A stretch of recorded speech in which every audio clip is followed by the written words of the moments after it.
Fala pessoal, sejam bem-vindos aqui ao canal e o cenário dos fundos imobiliários está muito bem desenhado aqui para 2023. Vamos falar sobre isso, mostrar esses detalhes, inclusive com duas sugestões dos melhores fundos imobiliários para esse ano. Eu consegui um apanhado aqui, uma reportagem que a gente vai conseguir saber exatamente uma direção interessante para todos os investidores e eu já vou logo compartilhando aqui em minha tela, então, esse levantamento feito com análise de 13 corretoras diferentes, 2 fundos imobiliários de papéis sendo os mais indicados para 2023. A gente vai falar muito sobre o porquê disso, tá? E aqui, logo de cara, a gente já vê que os mais recomendados são o HGCR11 e o KNCR11. Obviamente, eu vou falar sobre todos os detalhes desses dois fundos, mas quero colocar aqui esse quadro, essa tabela completa aqui na tela, porque assim você pode ver.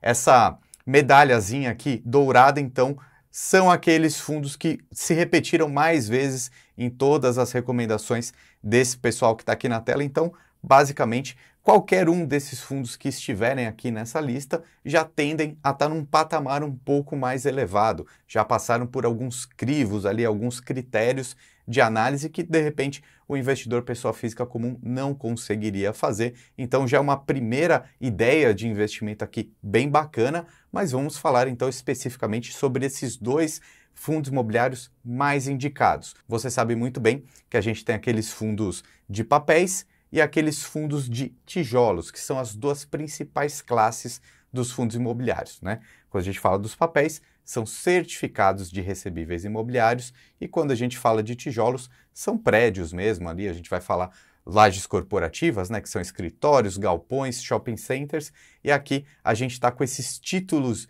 de dívida, né, também ativos do mercado imobiliário, mas que acabam desempenhando muito bem quando a taxa Selic está alta e quando a inflação do IPCA está alta. E esses dois fundos que a gente está listando aqui na tela para você justamente atendem a esse critério. Eles vão bem quando a taxa Selic está alta. E a gente vai ver os detalhes agora. Primeiro, quero falar sobre o HGCR11, que está rendendo aí mais de 1% ao mês para os seus cotistas. Então, ele é gerido pela Credit Suisse, né, a Hedging Grifo, que é uma das melhores gestoras que a gente tem na Bolsa de Valores do Brasil. Inclusive, esse daqui é um dos pontos, né, a qualidade da gestão. Isso aqui que eu acho legal, né? Quando a gente fala dos fundos imobiliários, eles já têm quase 10 anos aqui no Brasil, então a gente já consegue fazer essa análise se um gestor é bom ou não, o que ele faz em momentos de ciclos de mercado, né?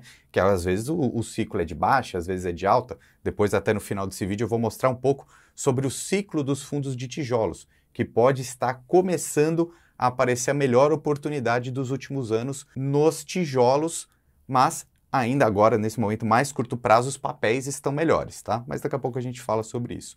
A questão é que, historicamente, essa gestão aqui desse fundo imobiliário sempre desempenhou muito bem. Então, esse é um ponto positivo aqui para o fundo. O segundo é que ele fez bastante giro de carteira, né? Então, um fundo de recebível, um fundo de papel, ele tem grande quantidade de ativos ali, né? Desses papéis mesmos, esses CRIs. E ele pode ir comprando e vendendo conforme o cenário vai se apresentando para ele, e aí ele pode comprar novos fundos também, novos CRIs, e aí, de repente, com uma rentabilidade até melhor. Vou até começar a colocar aqui esses dados mais especificamente, que a gente vai ver um pouco dessa capacidade, tá?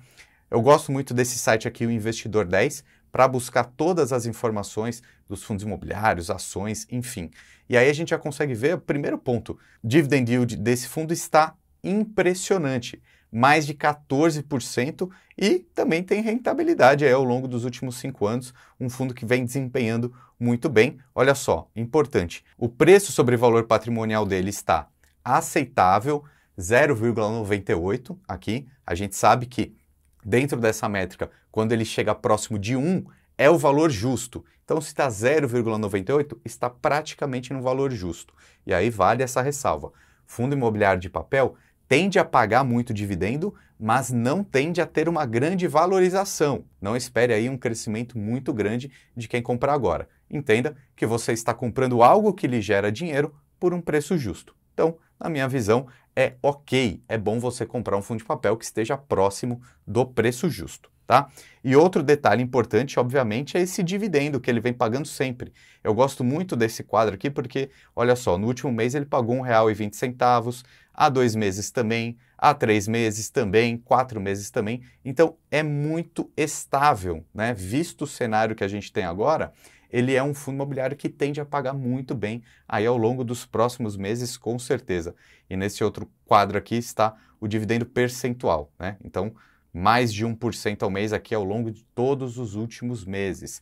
E a gente pode até ver um pouquinho mais de detalhes sobre ele antes de passar para os próximos fundos aqui da nossa lista. Se você entrar no próprio Google e colocar HGCR11, relatório gerencial, já vai aparecer logo de cara aqui, tá? Esse aqui é um caminho que você pode sempre fazer para ver todos os detalhes do seu fundo, aquele que você decide investir.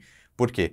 Você entra no site oficial do fundo imobiliário e ele tem que reportar todos os dados para nós, investidores. É muito bom. Procure então pelo relatório gerencial, nesse caso aqui, o relatório ao investidor do mês de janeiro, tá? E aí a gente vai poder ver todos os detalhes que a gente quiser desse fundo aqui e eu vou me atentar logo a essa parte da composição da carteira dele, tá? Deixa eu dar um zoom aqui para a gente ver um pouquinho melhor. Então, essas garantias reais aqui, né, os CRIs desse fundo, estão espalhados pelo Brasil inteiro, mas o destaque é isso aqui, ó. Na média, 55% da composição do fundo são com títulos que remuneram o IPCA mais 7,4%. O que isso quer dizer? Inflação mais 7,4% ao ano.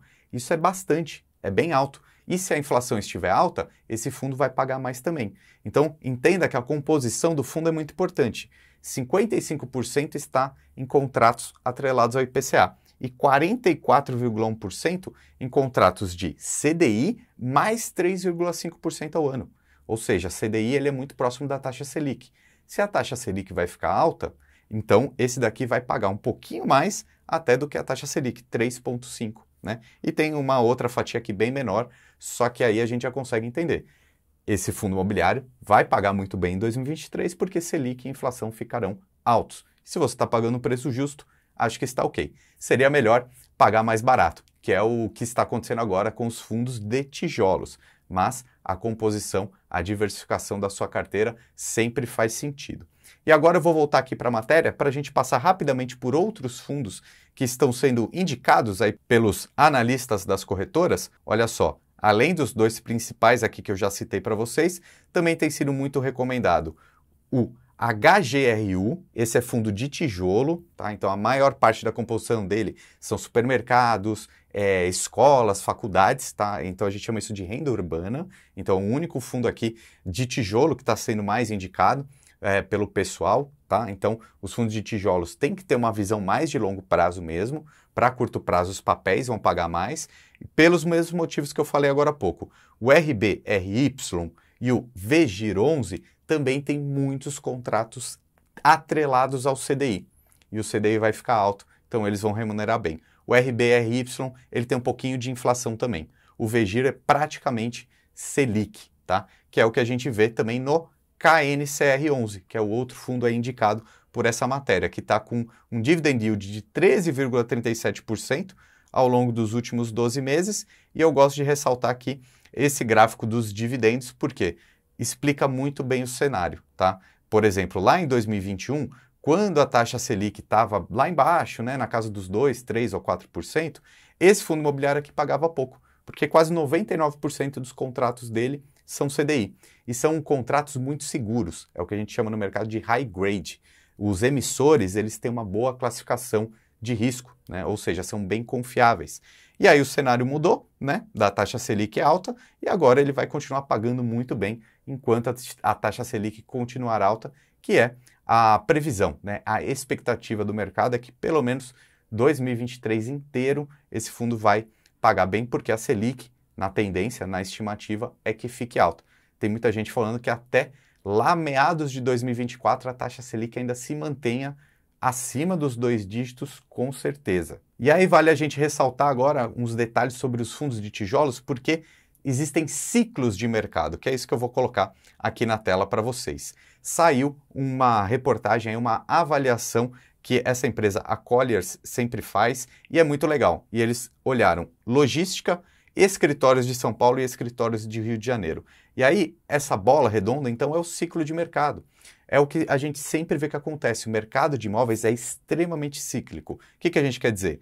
Em alguns momentos, existe pânico, existe a aceitação, existe pessimismo e às vezes existe otimismo demais.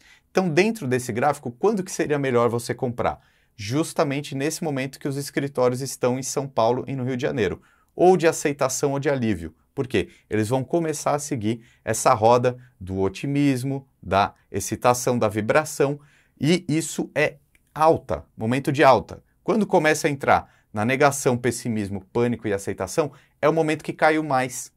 Tá? Então, quando a gente começa a entender mais esses ciclos de mercado, a gente pode comprar na baixa para depois você ter lucro na alta.